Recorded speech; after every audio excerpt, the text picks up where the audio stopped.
चलिए आखिर जिसका डर था वही हुआ। जी हाँ दोस्तों, कितना अच्छा से डंस मूवी का प्रचार प्रसार हो रहा था, लेकिन थोड़ा सा गलत काम के कारण खेसारी लाल यादव जी को अब जेल जाना पड़ सकता है, क्योंकि मैटर अब जो है नेपाल में खेसारी लाल यादव के प्रति बढ़ता जा रहा है। जिस तरह से उन्होंने अभद्र भाषा का प्रयोग किया था स्टेज शो में, उसको लेकर वहां के लड़कियां, लगभग 3 से 4 लड़कियां एफआईआर कर दिया है खेसारी लाल यादव के ऊपर, जिसमें बताया जा रहा है कि खेसारी लाल यादव भोजपुरी इंडस्ट्री का इतना बड़ा सेलिब्रिटी है, लेकिन उसको बोलने में जरा सा भी शर्मिंदगी नहीं आई कि आखिर वो इस तरह से भाषा का प्रयोग क्यों किया। आप जो स्क्रीन पर देख रहे हैं, खासकर ये लड़की, इसी लड़की के वजह से खेसारी लाल यादव जी को जेल हो सकता है। दोस्तों, सबसे पहले आप उनका ये वाला वीडियो देखिए कि किस तरह से उन्होंने एक लड़की को लेकर अभद्र भाषा का प्रयोग किया है।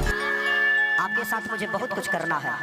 इतना ही नहीं, यहाँ पर दूसरा वीडियो भी आप देख सकते हैं। तो वो खोल देंगे हम, बट मैं अंडरवियर नहीं पहनता हूँ। कि उन्होंने बोलते बोलते क्या से क्या बोले जा रहे हैं। तक नहीं रुका खेसारी लाल यादव जी, आगे भी सुनिए कि आखिर इन्होंने इस तरह का भाषा का प्रयोग क्यों किया।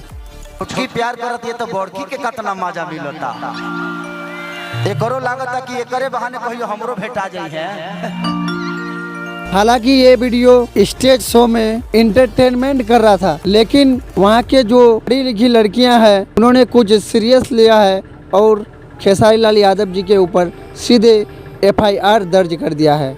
अब देखते हैं मामला कहाँ तक जाता है, लेकिन नेपाली भाषा में आप यहाँ पर देख सकते हैं कि किस तरह से खेसारी लाल यादव जी के नाम से ये एफआईआर दर्ज हुआ है। इसी तरह का भोजपुरी से रिलेटेड अपडेट पाने के लिए चैनल एक्सपोज बिहार को सब्सक्राइब कर लीजिए